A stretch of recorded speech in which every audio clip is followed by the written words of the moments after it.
I'd like to tell you about the strangest secret in the world.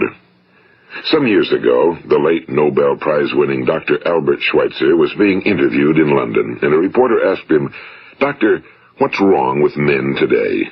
And the great doctor was silent a moment, and then he said, "Men simply don't think." It's about this that I want to talk with you. We live today in a golden age. This is an era that man has looked forward to, dreamed of, and worked toward for thousands of years. But since it's here, we pretty well take it for granted. We in America are particularly fortunate to live in the richest land that ever existed on the face of the earth, a land of abundant opportunity for everyone. But do you know what happens? Well, let's take 100 men who start even at the age of 25. Do you have any idea what will happen to those men by the time they're 65? These 100 men who all start even at the age of 25 believe they're going to be successful. If you asked any one of these men if he wanted to be a success, he'd tell you he did. And you'd notice that he was eager toward life, that there was a certain sparkle to his eye, an erectness to his carriage, and life seemed like a pretty interesting adventure to him. But by the time they're 65, 1 will be rich. 4 will be financially independent. 5 will still be working. 54 will be broke. Now think a moment. Out of the 100, only 5 make the grade. Now why do so many fail? What has happened to the sparkle that was there when they were 25? What's become of the dreams, the hopes, the plans? And why is there such a large disparity between what these men intended to do and what they actually accomplished? When we say about 5% achieve success, we have to define success. And here's the best definition I've ever been able to find. Success is the progressive realization of a worthy ideal. If a man is working toward a predetermined goal and knows where he's going, that man is a success. If he's not doing that, he's a failure. Success is the progressive realization of a worthy ideal. Rollo May, the distinguished psychiatrist, wrote a wonderful book called Man's Search for Himself. And in this book he says, the opposite of courage in our society is not cowardice. It is conformity. And there you have the trouble today. It's conformity, people acting like everyone else without knowing why, without knowing where they're going. Now think of it. In America right now, there are over 18 million people 65 years of age and older. And most of them are broke. They're dependent on someone else for life's necessities. Now, we learn to read by the time we're 7. We learn to make a living by the time we're 25. Usually by that time, we're not only making a living, we're supporting a family. And yet, by the time we're 65, we haven't learned how to become financially independent in the richest land that has ever been known. Why? We conform. And the trouble is that we're acting like the wrong percentage group, the 95 who don't succeed. Now, why do these people conform? Well, they really don't know. These people believe that their lives are shaped by circumstances, by things that happen to them, by exterior forces. They're outer-directed people. A survey was made one time that covered a lot of men, working men, and these men were asked, "Why do you work? Why do you get up in the morning?" 19 out of 20 had no idea. If you ask them, they'll say, well, everyone goes to work in the morning, and that's the reason they do it, because everyone else is doing it. Now let's get back to our definition of success. Who succeeds? The only person who succeeds is the person who is progressively realizing a worthy ideal. He's the person who says, I'm going to become this, and then begins to work toward that goal. I'll tell you who the successful people are. A success is the school teacher who's teaching school because that's what he or she wants to do. The success is the woman who's a wife and mother because she wanted to become a wife and mother and is doing a good job of it. The success is the man who runs the corner gas station because that was his dream. That's what he wanted to do. The success is the successful salesman who wants to become a top-notch salesman and grow and build with his organization. A success is anyone who is doing deliberately a predetermined job because that's what he decided to do deliberately. But only 1 out of 20 does that. That's why today there isn't really any competition unless we make it for ourselves. Instead of competing, all we have to do is create. You know, for 20 years, I looked for the key which would determine what would happen to a human being. Was there a key I wanted to know which would make the future a promise that we could foretell to a large extent? Was there a key that would guarantee a person's becoming successful if he only knew about it and knew how to use it? Well, there is such a key, and I've found it. Have you ever wondered why so many men work so hard and honestly without ever achieving anything in particular, and others don't seem to work hard and yet seem to get everything? They seem to have the magic touch. You've heard them say that about someone. Everything he touches turns to gold. And have you ever noticed that a man who becomes successful tends to continue to become successful? And on the other hand, have you noticed how a man who's a failure tends to continue to fail? Well, it's because of goals. Some of us have goals, some don't. People with goals succeed because they know where they're going. It's that simple.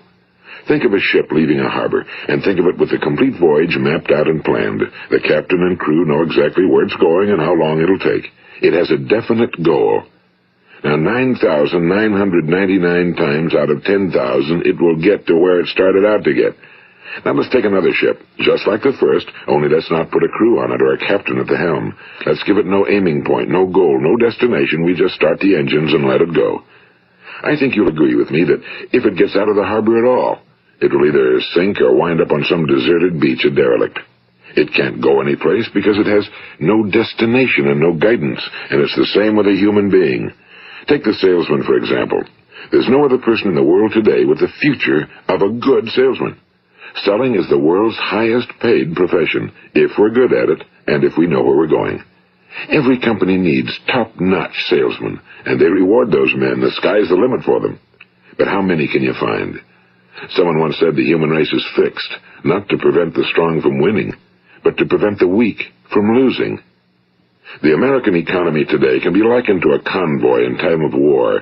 The entire economy is slowed down to protect its weakest link, just as the convoy had to go at the speed that would permit its slowest vessel to remain in formation.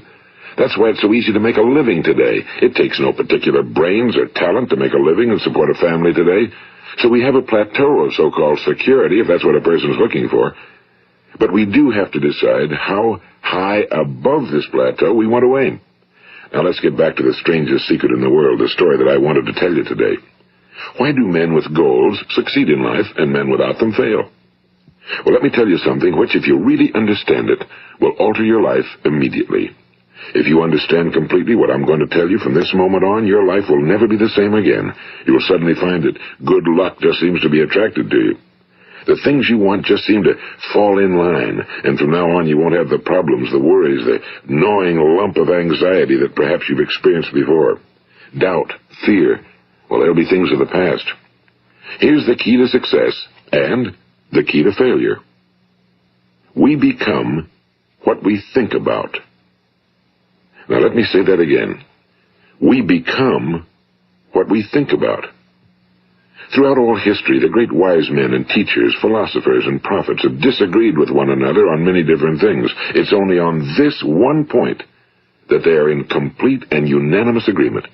Listen to what Marcus Aurelius, the great Roman emperor, said. A man's life is what his thoughts make of it.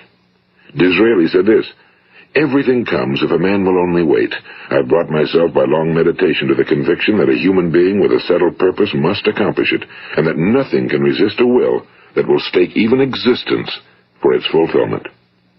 Ralph Waldo Emerson said this, a man is what he thinks about all day long.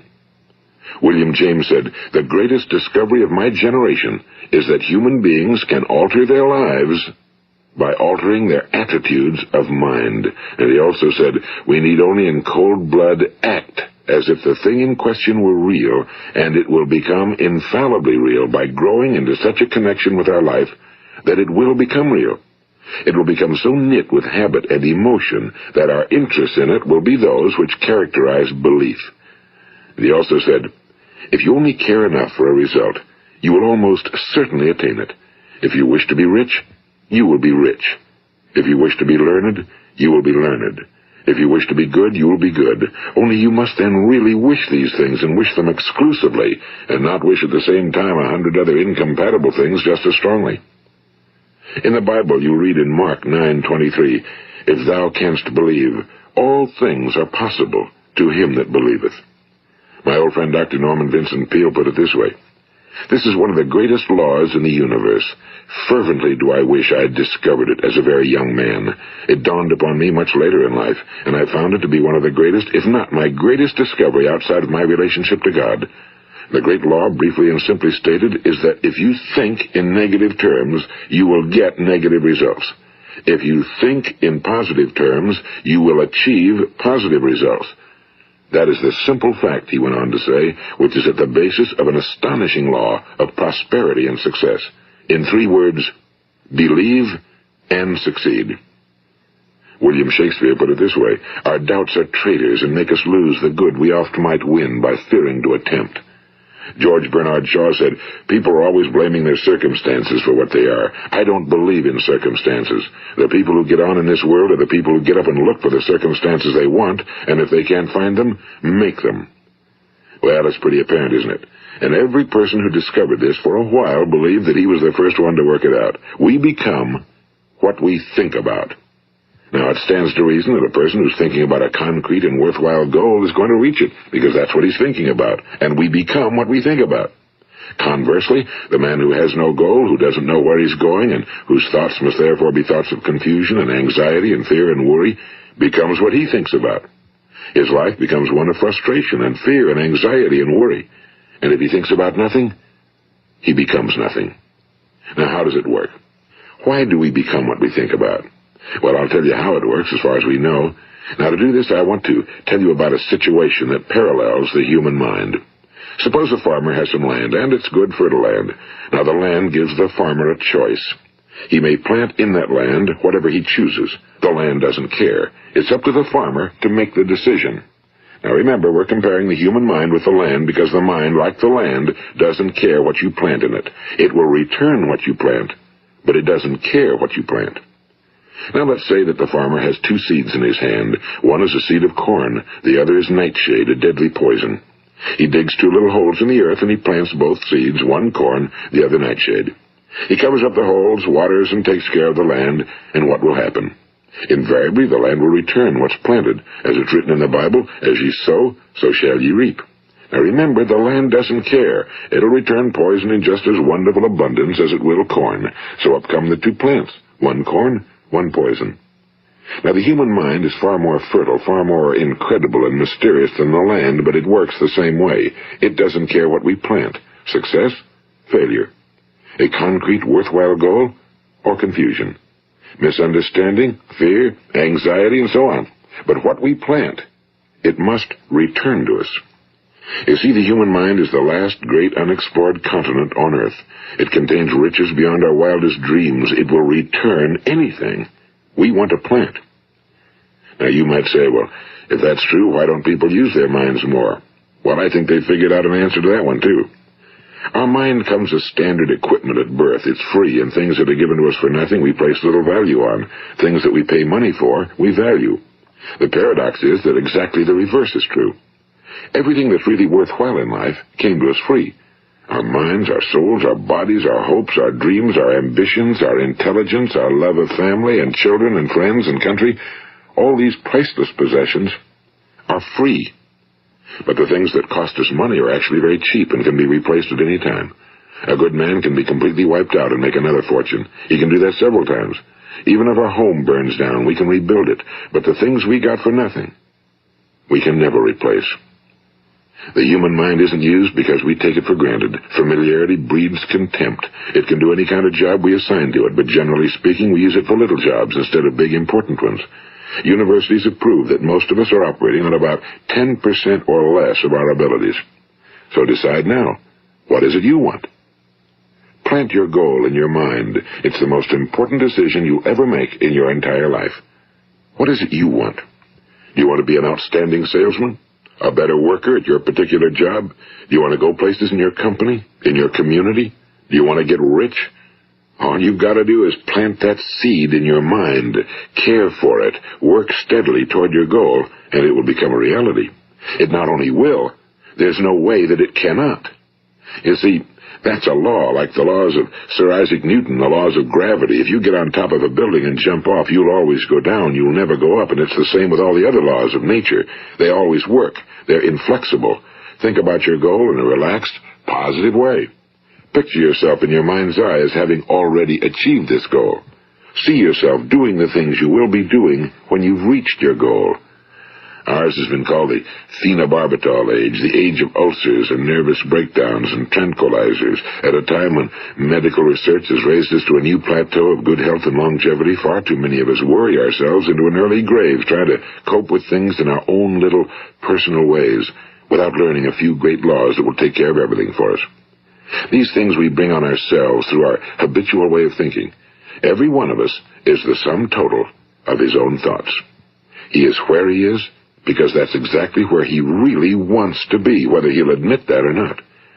Each of us must live off the fruit of his thoughts in the future, because what you think today and tomorrow, next month and next year, will mold your life and determine your future.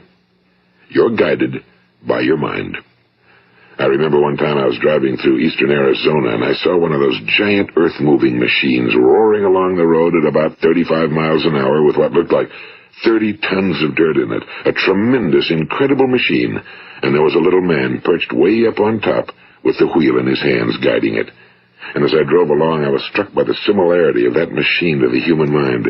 Just suppose you're sitting at the controls of such a vast source of energy. Are you going to sit back and fold your arms and let it run itself into a ditch? Or are you going to keep both hands firmly on the wheel and control and direct this power to a specific, worthwhile purpose? It's up to you. You're in the driver's seat. You see, the very law that gives us success is a two-edged sword. We must control our thinking. The same rule that can lead a man to a life of success, wealth, happiness, and all the things he ever dreamed of for himself and his family. That very same law can lead him into the gutter. It's all in how he uses it, for good or for bad. This is the strangest secret in the world. Now, why do I say it's strange, and why do I call it a secret? Actually, it isn't a secret at all. It was first promulgated by some of the earliest wise men, and it appears again and again throughout the Bible, but very few people have learned it, understand it. That's why it's strange, and why for some equally strange reason it virtually remains a secret. I believe that you could go out and walk down the main street of your town and ask one man after another what the secret of success is, and you probably wouldn't run into one man in a month who could tell you. Now, this information is enormously valuable to us if we really understand it and apply it. It's valuable to us not only for our own lives, but the lives of those around us, our families, employees, associates, and friends. Life should be an exciting adventure. It should never be a bore. A man should live fully, be alive. He should be glad to get out of bed in the morning. He should be doing a job he likes to do because he does it well. One time I heard Grove Patterson, the great late editor-in-chief of the Toledo Daily Blade, make a speech, and as he concluded his speech, he said something I've never forgotten. He said, "My years in the newspaper business have convinced me of several things. Among them, that people are basically good, and that we came from someplace, and we're going someplace. So we should make our time here an exciting adventure. The architect of the universe didn't build a stairway leading nowhere." And the greatest teacher of all, the carpenter from the plains of Galilee, gave us the secret time and time again. As ye believe, so shall it be done unto you. I've explained the strangest secret in the world and how it works. Now, on this side, I want to explain how you can prove to yourself the enormous returns possible in your own life by putting this secret to a practical test. I want you to make a test that will last 30 days. It isn't going to be easy, but if you'll give it a good try, it will completely change your life for the better. Now, back in the 17th century, Sir Isaac Newton, the English mathematician and natural philosopher, gave us some natural laws of physics which apply as much to human beings as they do to the movement of bodies in the universe. And one of these laws is that for every action, there is an equal and opposite reaction. Simply stated, as it applies to you and me, it means we can achieve nothing without paying the price. The results of your 30-day experiment will be in direct proportion to the effort you put forth. To be a doctor, you must pay the price of long years of difficult study. To be successful in selling, and remember that each of us succeeds to the extent of his ability to sell. Selling our families on our ideas, selling education in schools, selling our children on the advantages of living the good and honest life, selling our associates and employees on the importance of being exceptional people. To, of course, the profession of selling itself. But to be successful in selling our way to the good life, we must be willing to pay the price. Now, what is that price? Well, it's many things. First, it's understanding emotionally, as well as intellectually, that we literally become what we think about, that we must control our thoughts if we're to control our lives. It's understanding fully that as ye sow, so shall ye reap. Second, it's cutting away all fetters from the mind and permitting it to soar as it was divinely designed to do. It's the realization that your limitations are self-imposed and that the opportunities for you today are enormous beyond belief. It's rising above narrow-minded pettiness and prejudice. And third, it's using all your courage to force yourself to think positively on your own problem, to set a definite and clearly defined goal for yourself, to let your marvelous mind think about your goal from all possible angles, to let your imagination speculate freely upon many different possible solutions, to refuse to believe that there are any circumstances sufficiently strong to defeat you in the accomplishment of your purpose, to act promptly and decisively when your course is clear, and to keep constantly aware of the fact that you are, at this moment, standing in the middle of your own acres of diamonds, as Russell Conwell used to point out. And fourth, save at least 10% of every dollar you earn. It's also remembering that no matter what your present job, it has enormous possibilities, if you're willing to pay the price. Now let's just go over the important points in the price each of us must pay to achieve the wonderful life that can be ours. It is, of course, worth any price. 1. You will become what you think about. 2. Remember the word imagination and let your mind begin to soar. 3. Courage. Concentrate on your goal every day. 4. Save 10% of what you earn. And 5. Action. Ideas are worthless unless we act on them. Now, I'll try to outline the 30-day test I want you to make. Keep in mind that you have nothing to lose by making this test and everything you could possibly want to gain. There are 2 things that may be said of everyone. Each of us wants something, and each of us is afraid of something. I want you to write on a card what it is you want more than anything else. It may be more money. Perhaps you'd like to double your income or make a specific amount of money. It may be a beautiful home. It may be success at your job. It may be a particular position in life. It could be a more harmonious family. Each of us wants something. Now write down on your card specifically what it is you want. Make sure it's a single goal and clearly defined. You needn't show it to anyone, but carry it with you so that you can look at it several times a day. Think about it in a cheerful, relaxed, positive way each morning when you get up, and immediately you have something to work for, something to get out of bed for, something to live for. Look at it every chance you get during the day and just before going to bed at night. And as you look at it, remember that you must become what you think about, and since you're thinking about your goal, you realize that soon it will be yours. In fact, it's yours really the moment you write it down and begin to think about it. Look at the abundance all around you as you go about your daily business. You have as much right to this abundance as any other living creature. It's yours for the asking. Now we come to the difficult part. Difficult because it means the formation of what is probably a brand new habit, and new habits are not easily formed. Once formed, however, it will follow you for the rest of your life. Stop thinking about what it is you fear. Each time a fearful or negative thought comes into your consciousness, replace it with a mental picture of your positive and worthwhile goal. And there will come times when you'll feel like giving up. It's easier for a human being to think negatively than positively. That's why only 5% are successful. You must begin now to place yourself in that group. For 30 days, you must take control of your mind. It will think about only what you permit it to think about. Each day for this 30-day test, do more than you have to do. In addition to maintaining a cheerful, positive outlook, give of yourself more than you've ever done before. Do this knowing that your returns in life must be in direct proportion to what you give. The moment you decide on a goal to work toward, you're immediately a successful person. You are then in that rare and successful category of people who know where they're going. Out of every 100 people, you belong to the top 5. Don't concern yourself too much with how you're going to achieve your goal. Leave that completely to a power greater than yourself. All you have to do is know where you're going. The answers will come to you of their own accord and at the right time. Remember these words from the Sermon on the Mount, and remember them well. Keep them constantly before you this month of your test. Ask, and it shall be given you. Seek, and ye shall find. Knock, and it shall be opened unto you. For every one that asketh receiveth, and he that seeketh findeth, and to him that knocketh it shall be opened. It's as marvelous and as simple as that. In fact, it's so simple that in our seemingly complicated world, it's difficult for an adult to understand that all he needs is a purpose and faith. For 30 days, Do your very best. If you're a salesman, go at it as you've never done before, not in a hectic fashion, but with the calm, cheerful assurance that time well spent will give you the abundance in return you deserve and want.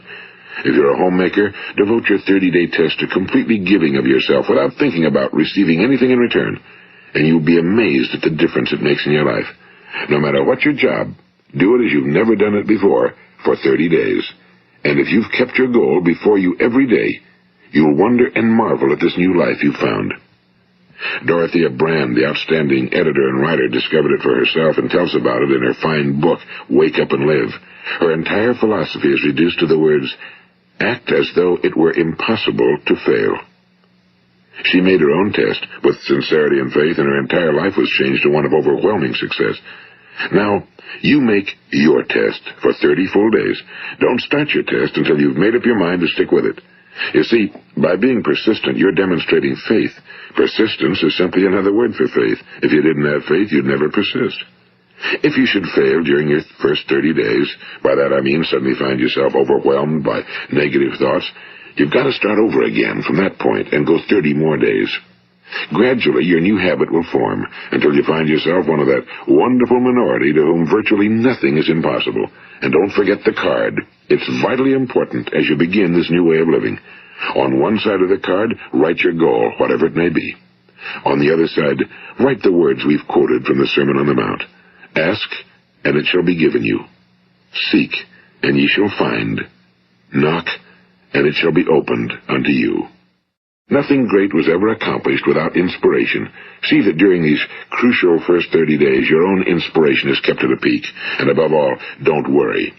Worry brings fear, and fear is crippling. The only thing that can cause you to worry during your test is trying to do it all yourself. Know that all you have to do is hold your goal before you. Everything else will take care of itself. Remember also to keep calm and cheerful. Don't let petty things annoy you and get you off course. Now, since making this test is difficult, some will say, why should I bother? Well, look at the alternative. No one wants to be a failure. No one really wants to be a mediocre individual. No one wants a life constantly filled with worry and fear and frustration. Therefore, remember that you must reap that which you sow. If you sow negative thoughts, your life will be filled with negative things. If you sow positive thoughts, your life will be cheerful, successful, and positive. Now, gradually, you will have a tendency to forget what you've heard on this recording. Play it often. Keep reminding yourself of what you must do to form this new habit.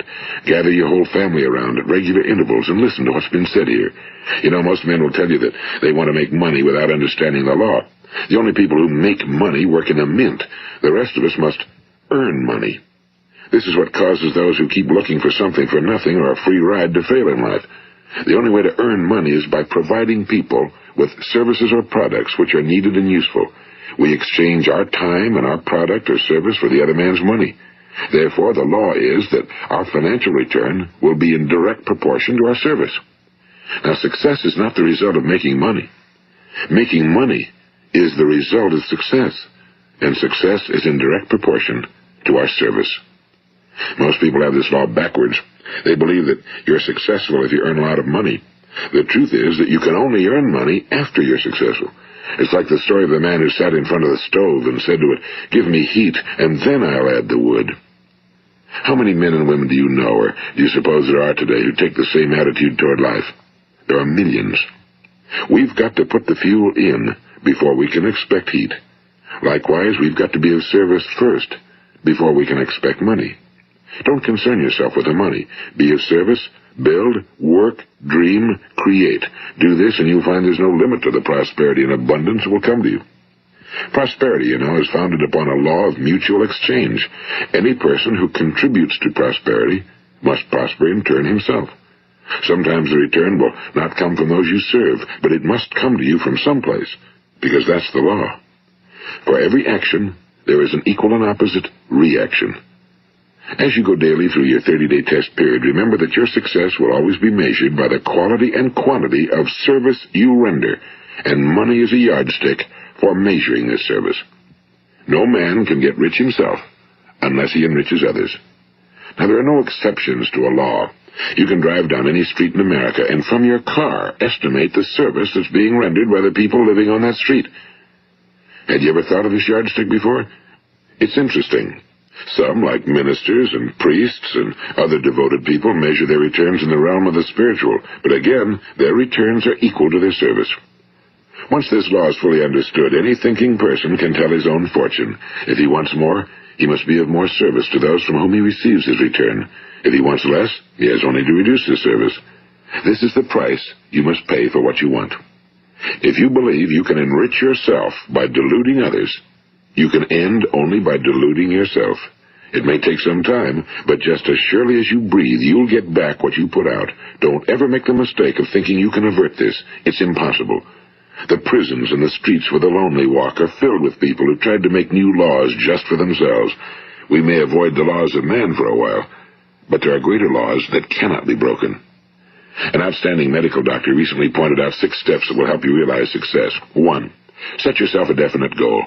2. Quit running yourself down. 3. Stop thinking of all the reasons why you cannot be successful and instead think of all the reasons why you can. 4. Trace your attitudes back through your childhood and try to discover where you first got the idea you couldn't be successful, if that's the way you've been thinking. 5. Change the image you have of yourself by writing out a description of the person you would like to be. And 6. Act the part of the successful person you have decided to become. The doctor who wrote those words is a noted West Coast psychiatrist, Dr. David Harold Fink. Do what the experts since the dawn of recorded history have told you you must do. Pay the price by becoming the person you want to become. It's not nearly as difficult as living unsuccessfully. Make your 30-day test, then repeat it again, and each time it will become more a part of you until you'll wonder how you could ever have lived any other way. Live this new way and the floodgates of abundance will open and pour over you more riches than you may have dreamed existed. Money? Yes, lots of it. But what's more important, you'll have peace. You'll be in that wonderful minority who lead calm, cheerful, successful lives. Start today. You have nothing to lose, but you have a whole life to win. This is Earl Nightingale, and thank you.